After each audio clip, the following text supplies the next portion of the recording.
Why did Black Lives Matter take down their What We Believe page? Isn't that important, what they believe? Of course it is. But when you look on their website now, it says page not found. It used to say, we disrupt the Western prescribed nuclear family structure requirement, use rhetoric like comrades, and got some backlash from Marcellus Wiley, if you remember this clip. I don't know how many people really look into the mission statement of Black Lives Matter. Quote, we dismantle the patriarchal practice.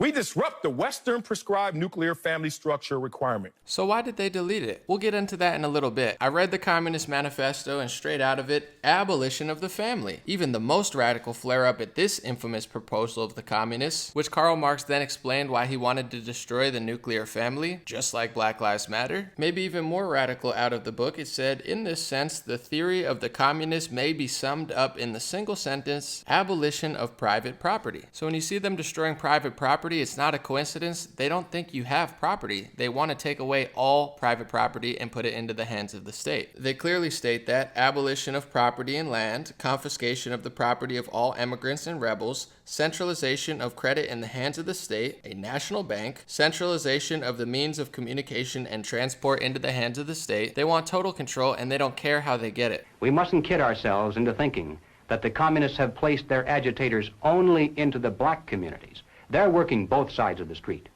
They want hatred, violence, and bloodshed between the races, and they don't care how they get it or whom they use, even children if necessary. So when the founder tells you she's a trained Marxist, that we actually do have an ideological frame. Myself and Alicia in particular are trained organizers.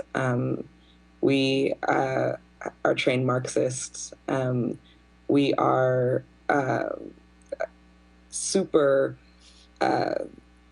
versed on sort of ideological theories. And they're following Karl Marx's Communist Manifesto, and people start catching on to their comrades and abolition of family rhetoric, they just delete their What We Believe. But it gets even creepier. Did a convicted terrorist sit on the board of a Black Lives Matter funding body? They're of course talking about Susan Rosenberg, who the New York Times wrote about in 2001. Officials criticized Clinton's pardon of an ex-terrorist because Bill Clinton pardoned Susan L. Rosenberg, a one-time member of the Weather Underground terrorist group who was charged in the notorious 1981 Brinks robbery in Rockland County that left a guard and 2 police officers dead. So killing police officers and terrorism isn't new, and this woman, Susan Rosenberg, sat on their funding board. It's so true that even Snopes had trouble disproving it. Did a convicted terrorist sit on the board of a BLM funding body? The past crimes of Susan Rosenberg reemerged in the summer of 2020. They even say mixture, and we'll see why. Susan Rosenberg is a convicted terrorist who has sat on the board of directors of Thousand Currents, an organization which handles fundraising for the Black Lives Matter global network.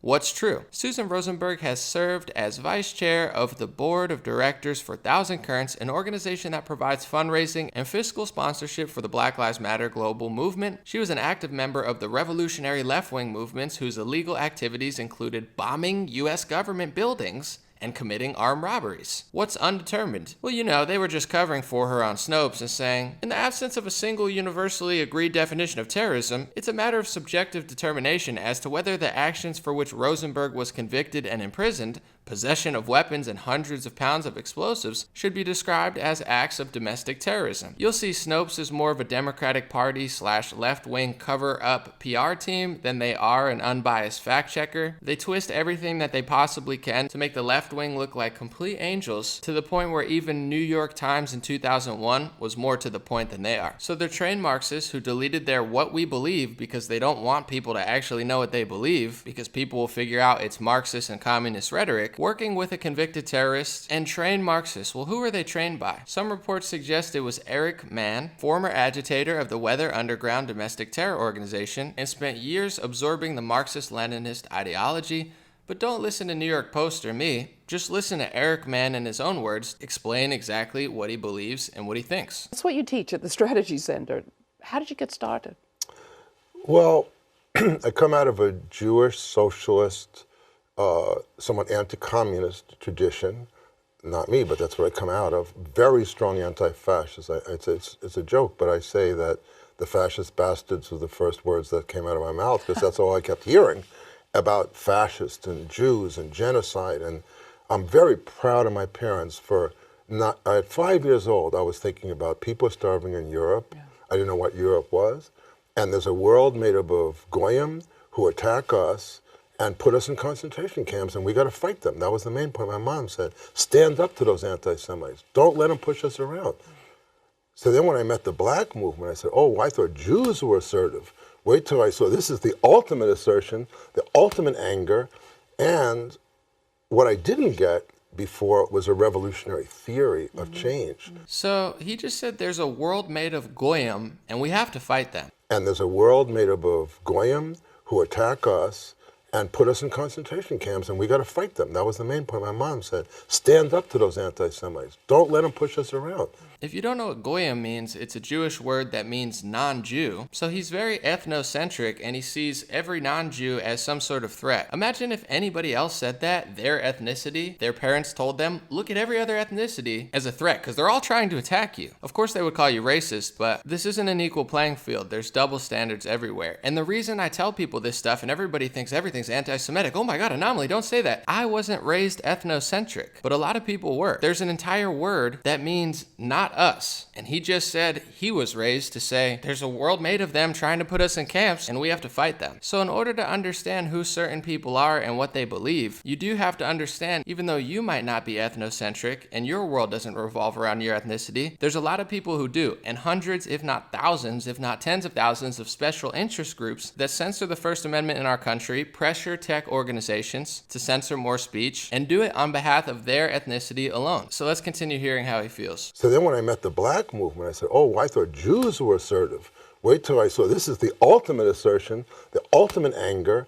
So he referred to the black movements he met as the ultimate anger. So he says, my mom told me we have a whole world of non-Jews that we need to fight because they're coming for us. And then I met the black movement and their anger was just so much stronger than ours. I figured, let's join up. When he said black movement, he may have been talking about from 1975 when his August 29th movement teamed up with the Black Revolutionary Communist League to form a multiracial, far left-wing coalition. At the beginning, you'll remember he says he came from a somewhat anti-communist background. So this seems to be a trick that a lot of Marxists do. When you find out that they have communist rhetoric, because most of them are probably communists and believe in communist ideology, consider themselves trained Marxists. Karl Marx was the father of communism. They believe in Marxism-Leninism, which is communism. As soon as people realize that they are communists, they delete their website, they claim that they're anti-communist, and they give you the runarounds. It's not surprising. But regardless of Black Lives Matter and one of their alleged proteges, let's look into what's going on in this country this year. Domestic terrorism. By definition, I know Snopes wants to say, well, we're not really sure that it's domestic terrorism. Whether it's Google, Oxford, the FBI website, it's pretty clear. Acts of violence for political or social reasons is domestic terrorism. They're terrorists all over our country, destroying federal properties, innocent small businesses. In fact, recently there was a study by Axios, more damage done than any riot in modern U.S. history. Newsbreak, BLM riots are officially the most costly man-made damage to American property in history, so there is terrorism going on, and these Black Lives Matter, Marxist, Leninist, communist types never want to say it's going on. They never want to condemn it. They only seem to inspire it, make excuses for it, and go on television and say, let's burn it down. Interestingly enough, Patrisse Cullors, who admits she's a trained Marxist, who reportedly was the protege of who I just showed you, Eric Mann, wrote a book called When They Call You a Terrorist, a Black Lives Matter memoir, because she wants to play the victim. I don't see any terrorism going on at all. Of course, people are murdering police officers, burning things down. I'm not really saying anything about it, but I'll write a book about when they call me a terrorist. Innocent old me, the trained Marxist, with a foreword by Angela Davis. Who is Angela Davis? A known and admitted communist. What I generally say, and I answered the brother and tried to explain in a few words why I was a communist, and I said essentially the same thing that I had said when I told you why I was a revolutionary, because I have a very strong love for oppressed people, for my people. I want to see them free, and I want to see all oppressed people throughout the world free.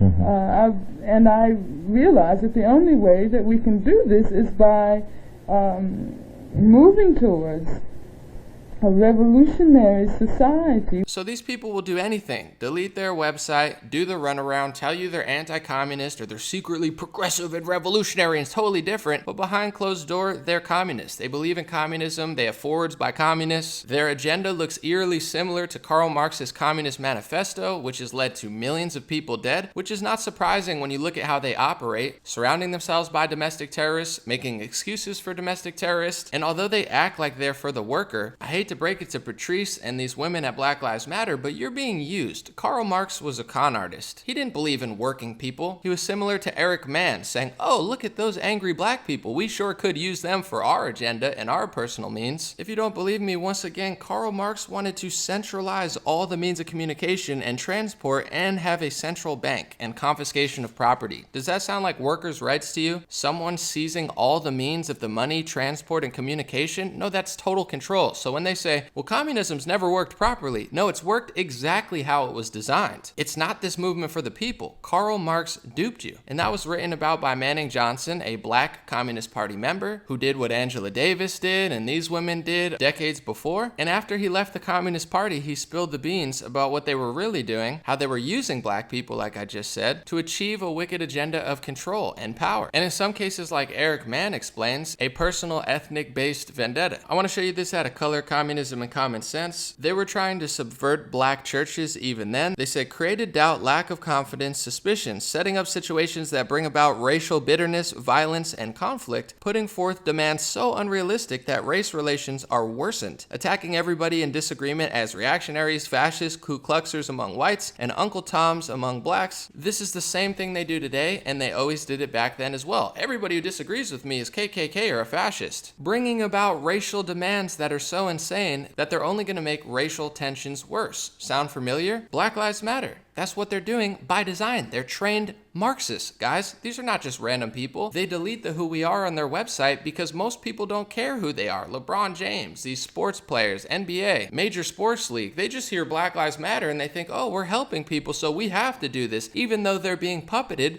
by literal communists. And communism has killed millions of people. And if you don't understand why you shouldn't follow and give money to and power to an organization clearly inspiring and working with domestic terrorists, if you don't understand why that's a bad idea and why you're being duped, think about it like this. I like apples, the fruit, but I don't have to like apples, the company. If somebody says, oh, you like apples, the fruit, you have to like Apple, the company. No, I don't. And what if Apple, the company, was actually slicing down every apple tree on the planet so apples didn't exist anymore? Are you forced to like a company called Apple? Of course not. That's why Black Lives Matter is a genius deception with its name, because people will think, oh, well, I'm racist if I don't support them. No, they're Marxists. They're Leninists. They believe the ideology of Karl Marx. That's why they deleted their website when people found out and connected the dots. And the creepiest part about all this is most media, which is controlled by liberals, make excuses and act more like a PR team for domestic terrorism, telling you it's mostly peaceful protests. It's mostly peaceful, even though there's a fire in the background. We know it's not peaceful. We know it's terrorism. Why are they making excuses for it? Because they support it, and they know that they're deceiving our nation. Just like when you watch the NFL game, they're making all these sounds like the stadium's full, but the stadium's empty. This is the type of deception they're capable of in the media every single day. They can make you think an empty stadium is a packed stadium full of voices that don't exist. They've been doing this in other scenarios for decades, so God bless you, thanks for watching, have a beautiful day, and try to spread the word before these Marxist, Leninist, complete two-faced deceivers, and in some cases literally domestic terrorists who are using and exploiting black anger, black pain, and black people to destroy black neighborhoods, to destroy racial tensions in America, to destroy a country that most people take for granted because they've been so spoiled and coddled and lied to that they don't even understand what life could be and will be in a few years if they keep this up with their terrorism and lies and wickedness. So please wake up, folks. Have a beautiful day. I'll be back with more videos, and if you'd like the hat that I have, it's at godblesshats.com or Dream Rare. Thanks for supporting. I have shirts too, and I'll show you right now. Have a good one. I just make another deal. You don't understand the system. Yeah, I'm about to paint a picture. Yeah, media control the mind and censor everything that ever goes against them. Yeah, why they pin you as a victim? Yeah, so you always stay dependent. Yeah, then they tell you they gon' raise the taxes, help you out with everything you give them. Yeah, the homeless getting bigger. Yeah.